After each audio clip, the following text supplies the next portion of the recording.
Hello and welcome back to Titan Academy. In this video, we will discuss the structure of a Titan web project.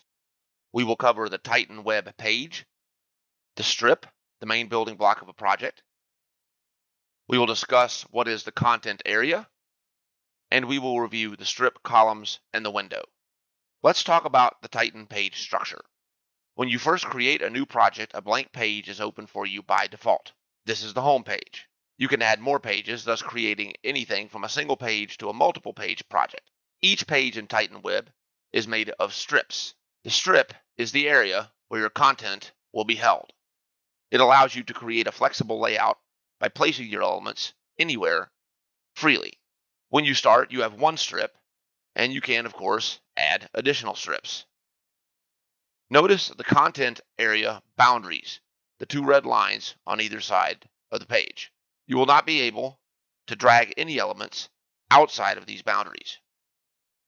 Each strip contains one column by default. You can add more columns if needed. Right-click, add column, before or after. You can also add columns as such by selecting the strip in the main styling window.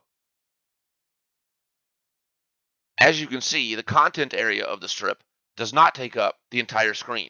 It is a centered area with a size set in pixels, which can be changed. The area that you see around the content area is called the window. It is actually a layer situated under the page strips, which takes up the entire real estate of the screen. The window, of course, like any other Titan element, can be styled.